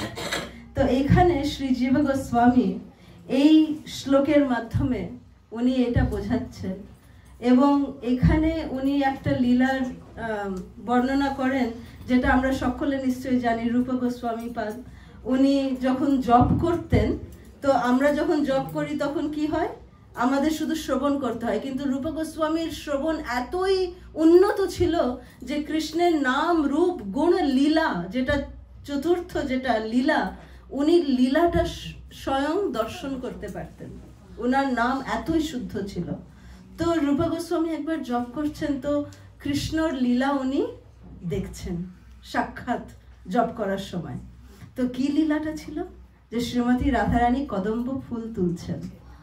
কদম্ব ফুল তুলতে তুলতে একটা খুব উঁচু একটা জায়গায় রাধারানীর হাত পৌঁছাচ্ছে না, কদম্ব ফুল তুলতে হবে, তো রাধারানী হাত পৌঁছাতে পারছে না। তো সব গোপীগণরা বলছে, ইস কৃষ্ণটা যদি এখানে থাকতো তাহলে একটু সাহায্য করে দিত। যেই কৃষ্ণর কথা ভেবেছে চিন্তামণি ধাম, কৃষ্ণ তৎক্ষণাৎ প্রকট হয়ে গেছে, বলছে বলো কি চাই তোমাদের। বলছে এই যে শ্রীজি তুলতে চাইছে ফুল, পারছে না। বলছে আরে কোনো ব্যাপার না, আমি চড়ে যাচ্ছি ডালের উপরে, তাহলে ডালটা নিচে চলে আসবে, তো শ্রীজি তুলে নেবে ফুল। তো দিয়ে কৃষ্ণ চড়ে গেল ডালের উপরে, আর দিয়ে চড়ে যেই গেল, তো শ্রীমতী রাধারানী সুন্দরভাবে ফুল কুড়াতে লাগলো। হ্যাঁ, দিয়ে ফুল কুড়াতে কুড়াতে কৃষ্ণ খুব আরো ডালটাকে ঝাঁকাচ্ছে ঝাঁকাচ্ছে ঝাঁকাচ্ছে, সুন্দরভাবে ডালটাকে ঝাঁকাচ্ছে, আর তত ফুল পড়ছে পড়ছে। আর শ্রীমতী রাধারানী একবার একটা ফুলকে এমনি করে ধরেছেন। যেই শ্রীমতী রাধারানী একটা ফুলকে ধরেছেন, কৃষ্ণ ওখান থেকে হরে কৃষ্ণ হয়ে গেছে, উধাও। যেই উধাও হয়ে গেছে, শ্রীমতী রাধারানী হচ্ছে বর্ণনা করা হচ্ছে উনি ছিলেন ফেদার লাইট, মানে খুবই কোনো ওজন ছিল না শ্রীমতী রাধারানীর। তো ওই ফুলের এমনি করে ধরেছিল, ওই ফুলটাকে ধরেই শ্রীমতী রাধারানী উপরে উঠে গেছে। ঠিক আছে, যেই উপরে উঠে গেছে, শ্রীজির চরণ সকলে দর্শন করতে পেরেছে। শ্রীজির চরণে কত সুন্দর সব মানে মার্কিংস আছে, ওই সব সখীরা এমনি করে দেখছে, আর ওদের একদম কত আনন্দ হচ্ছে। এই সব জিনিস রূপ গোস্বামী দেখে খুব খুব খুব আনন্দ, হাসছে, সব সখীরাও হাসছে, রূপ গোস্বামীও হাসছে। দিয়ে হাসতে হাসতে তখনই একটা ব্রাহ্মণ সাধু ওখান দিয়ে যাচ্ছে, ও একটু খুঁড়িয়ে খুঁড়িয়ে হাঁটতো। তো রূপ গোস্বামী হাসা দেখে ও ভাবছে যে আরে আমার হাঁটা দেখে এমনি করে রূপ গোস্বামী পাদ হাসছে। তো তৎক্ষণাৎ যেই ওই ব্রাহ্মণটা খারাপ লাগলো, এই যে দৃশ্য ব্রডকাস্ট ক্যান্সেল, শেষ, আর দেখতে পেল না রূপ গোস্বামী। আর কত চেষ্টা করছে, আবার জপ করছে, কিন্তু ওই দৃশ্য আর ফেরত পেল না। তো রূপ গোস্বামী ইমিডিয়েটলি চলে গেল তার দাদার কাছে, সনাতনের কাছে, যে সনাতনকে গিয়ে বলছে যে হে দাদা কি হলো আমার, এরকম আমি দেখছিলাম কিন্তু আমি আর দেখতে পাচ্ছি না, লীলা আমি দেখতে পাচ্ছি না, কেন এটা কি হলো? তখন সনাতন বলল তুমি নিশ্চয়ই কোনো বৈষ্ণবের আঘাত দিয়েছো, কিছু হয়েছে। আমি তো কিচ্ছু করিনি। বলছে না, তাহলে তোমার অজান্তে কিছু হয়েছে। তুমি এক কাজ করো, তুমি সমস্ত ব্রজবাসীদেরকে ফিস্ট দাও, প্রসাদে ডাকো, যেই ব্রজবাসীটা আসবে না তাকে তুমি অপরাধ করেছো, দাও। দিয়ে রূপা গোস্বামী সকলকে ডাকলো, আর ঠিক সেই ব্রাহ্মণটা আসেনি। তো রূপা গোস্বামী পাদ তার কাছে গিয়ে বললেন যে আপনি আসেননি কেন? বলছে যে না, তুমি আমাকে দেখে তুমি হাসছো, তো আমার হাঁটাটা দেখে তুমি হাসলে, ওই জন্যে আমি ভাবলাম তুমি আমাকে পছন্দ করো না, ওই জন্য আসিনি। তো রূপা গোস্বামী পাদ ওনার চরণ ধরে ওনার কাছে ক্ষমা চাইবেন যে আমার আসলে আমি এইটা ভাবছিলাম, আমি এটা ভাবিনি, এটা আমাকে ক্ষমা করে দিন আপনি। তো এইটা হচ্ছে বৈষ্ণব অপরাধের ব্যাপার। অপরাধা, অপরাধা মানে হচ্ছে অপরাধ, রাধা ছাড়া। যেই আমরা রাধা ছাড়া হব সেটা হচ্ছে অপরাধ। আমরা রাধা রানী থেকে দূরে সরে যাব। রাধা রানীর কৃপা থেকে দূরে না সরে যেতে গেলে আমাদেরকে বৈষ্ণব অপরাধ, যেটা মত্ত হস্তি অপরাধ যেটাকে বলে, ম্যাড এলিফ্যান্ট অফেন্স, যেটা মহাপ্রভু বর্ণনা করেছেন, সেইটা থেকে আমাদেরকে একদম দূরে থাকা উচিত। এটা হচ্ছে সব থেকে ডেঞ্জারাস আমাদের আধ্যাত্মিক জীবনের উন্নতির জন্য। কৃষ্ণ সব কিছু ক্ষমা করে দেন, শ্রীমতী রাধারানী সব কিছু ক্ষমা করে দেন, বৈষ্ণব অপরাধ উনি কোনোদিন ক্ষমা করবেন না।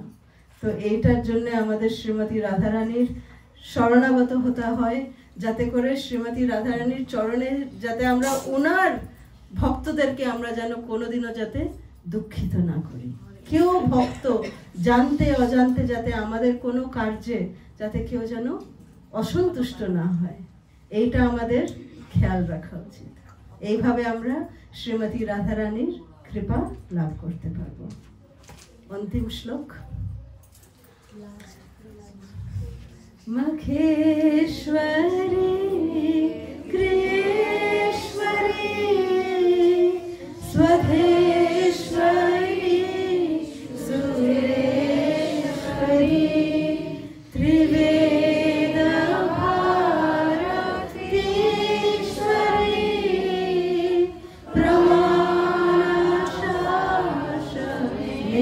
প্রমাণাশাসনেশ্বরী রমেশ্বরী क्षमेश्वरी प्रमोदकाननेश्वरी ब्रजेश्वरी ब्रजाधिके श्रीराधिके नमोस्तुते रमेश्वरी क्षमेश्वरी प्रमोदकाननेश्वरी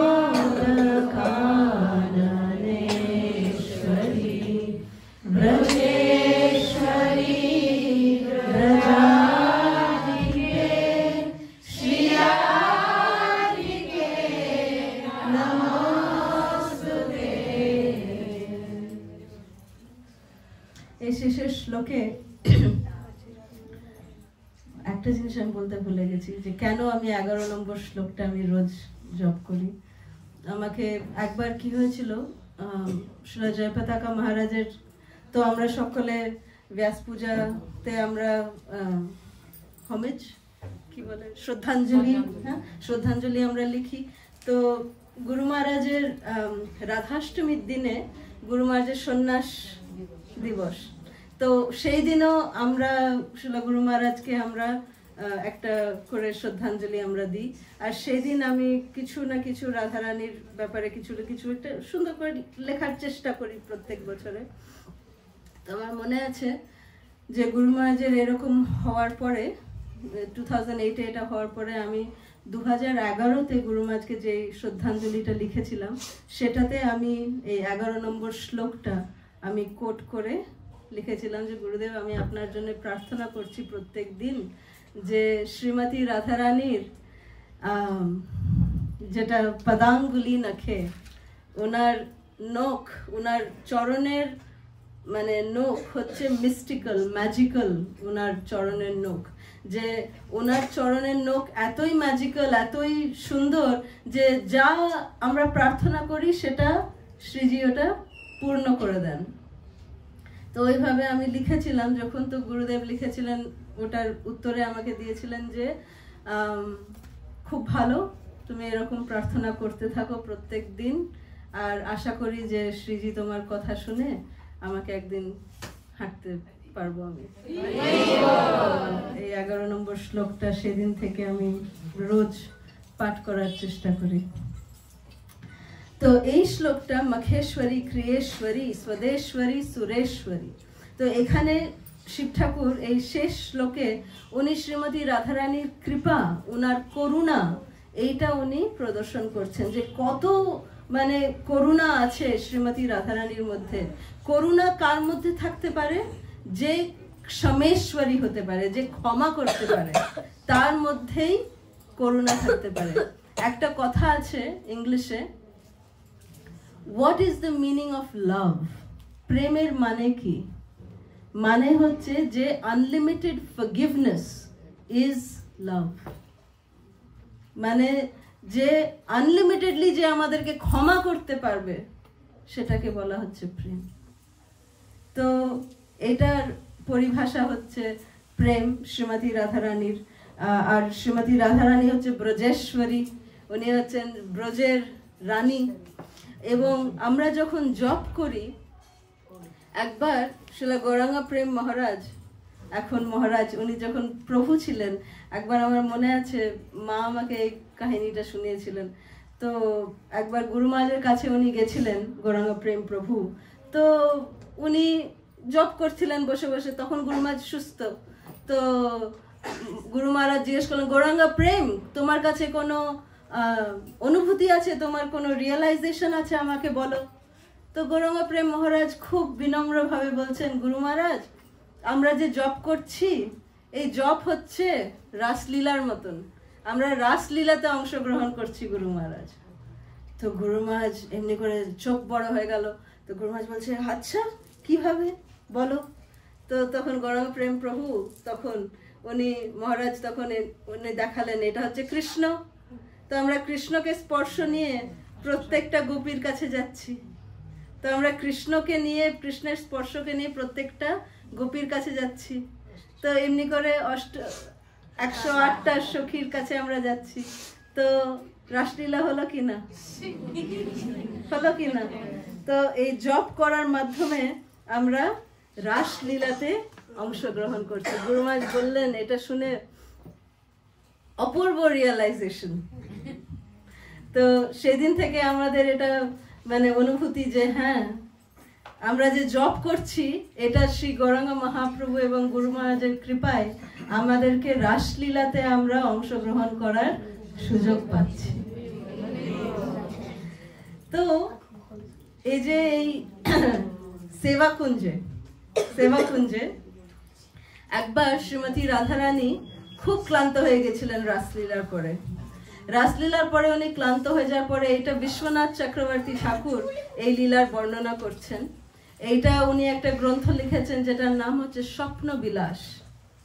তো ওই গ্রন্থে এই লীলার বর্ণনা আছে যে শ্রীমতী রাধারানী ক্লান্ত হয়ে শুয়ে আছেন এবং শুয়ে উনি একটা স্বপ্ন দেখেন। সেই স্বপ্নটা কি স্বপ্ন? উনি স্বপ্ন থেকে উঠেই কৃষ্ণকে বলছে, কৃষ্ণ তার পাশে শুয়েছিলেন। তো কৃষ্ণকে উঠিয়ে শ্রীমতী রাধারানী বলছে, কৃষ্ণ প্লিজ তুমি ওঠো, আমি একজনকে দেখলাম, দেখো আমার মন তোমাকে ছাড়া আর কারোর প্রতি আকর্ষিত হয় না, কিন্তু আমি একজন পুরুষকে দেখলাম যে একদম স্বর্ণ রং, একদম গৌর বর্ণ তার, আমার মনটা, হৃদয়টা একদম খুব প্রফুল্লিত হয়ে যাচ্ছে, আর ওনার প্রতি আমার আকর্ষণ বাড়ছে। কে সে? আমি তো তোমাকে ছাড়া আমি কারোর প্রতি আকর্ষিত হই না, তো এই পুরুষটা কে যার প্রতি আমি এত আকর্ষিত হয়ে যাচ্ছি? তখন কৃষ্ণ উঠে তার কৌস্তুভ মণিকে এমনি করে খুললেন, কৌস্তুভ মণিতে দেখালেন, এই সেই ব্যক্তি যাকে তুমি দেখেছো রাধে, এটা হচ্ছে তোমার ভাব এবং তোমার অঙ্গকান্তি নিয়ে আমি স্বয়ং আসবো, তোমার ইচ্ছা পূর্ণ করার জন্য, যেটা ইচ্ছা করেছো। তুমি সব সময় তো কান্না করো না যে সমস্ত জীবরা আমার প্রেম থেকে বঞ্চিত হয়ে যাচ্ছে, তুমি যাতে একা একা না করো সেবা, তুমি চাও যে সকলকে নিয়ে তুমি সেবা করবে। তো সেই ইচ্ছাটা পূর্ণ করার জন্য আমি তোমার ভাব এবং অঙ্গকান্তি নিয়ে সেই গৌরাঙ্গ মহাপ্রভুর রূপে আমি আসবো, কলিযুগে আমি আসবো এবং সংকীর্তন যজ্ঞ আমি শুরু করব। যজ্ঞই সংকীর্তন প্রায়ের, এবং যারা খুব সুমেধা হবে তারা এই সংকীর্তন যজ্ঞে অংশগ্রহণ করবে। তো শ্রীমতী রাধারানী এটা শুনে খুব প্রসন্ন হলেন। তাই কৃষ্ণ, তুমি কাউকে তুমি বলবে না তো, মানে সর্বধর্মান পরিত্যাজ্য মামেকম শরণম ব্রজ অহং ত্বং সর্বপাপেভ্যো মোক্ষয়িষ্যামি মা শুচা। মানে তুমি গীতাতে তুমি বলেছো তুমি সকলকে শরণাগত দেবে এবং সকলের পাপ তুমি নিয়ে নেবে, কিন্তু তুমি তাতে কন্ডিশন দিয়েছো, শর্ত রেখেছো যে সর্বধর্ম পরিত্যাগ করে তোমার শরণাগত হলেই তুমি সবকিছু করবে, তুমি শর্ত রেখেছো। তো কৃষ্ণ বলবে না না, এই রূপে আমি কোনো শর্ত রাখছি না রাধে, কোনো শর্ত নেই। তোমার ভাব, তুমি হচ্ছে এত করুণাময়ী, তো তোমার ভাব এবং তোমার অঙ্গকান্তি নিয়ে আমি আসবো এবং আমি কোনো শর্ত নেই, শুধু আমার কাছ থেকে যারা চাইবে আমার কাছে হরিনাম, বিনা কিছু ওদেরকে আমি জিজ্ঞেস করব না যে তোমার কি যোগ্যতা আছে কি যোগ্যতা নেই, এসব কিচ্ছু না জিজ্ঞেস করে আমি তাদেরকে দিয়ে দেব। তো শ্রীমতী রাধারানী বলল ঠিক আছে, সেটা ঠিক আছে, কিন্তু চাইতে হবে, না চাইলে পাবে না। তখন কৃষ্ণ বলল হ্যাঁ, সেটার ব্যবস্থা যে না চাইলে পাবে সেটা আমি যখন চৈতন্য মহাপ্রভুর রূপে আসবো তারপরে আমি দেখছি না চাইলে কি করে পাওয়া যায়, সেটা আমি তখন এসে দেখছি, এখন পর্যন্ত এইটুকু বাস। দিয়ে তখন মহাপ্রভু যখন আসলেন, তার সেনাপতি ভক্ত শ্রীল প্রভুপাদ যে না চাই তার পেছন পেছনও আমরা ভাগি, যে নাও নাও একটা ভগবত গীতা নাও, নিজের জীবন সফল করো, ভগবত গীতা নাও। এইভাবে গ্রন্থ প্রচার শ্রীল প্রভুপাদ আমাদেরকে শিখিয়ে গেছেন। সেটা আমরা অনুসরণ যদি আমরা করতে পারি ঠিকভাবে, শ্রীল প্রভুপাদ যেটা বলে গেছেন সেটা যদি আমরা ঠিকভাবে পালন করতে পারি আমাদের জীবনে, তাহলে আমরা শ্রীমতী রাধারানীর কৃপা খুব সুন্দরভাবে আমাদের জীবনে লাভ করতে পারব। জয় শ্রী রাধা কৃপা কটাক্ষ স্তব রাজ কি জয়। श्री श्री परम वैष्णव महादेव शिव शंभु की जय। श्रील रघुनाथ दास गोस्वामी की जय। श्रील प्रभुपाद की जय। इस्कॉन वर्तमान गुरु वृंद की जय। समवेत भक्त वृंद की जय। हरे कृष्ण।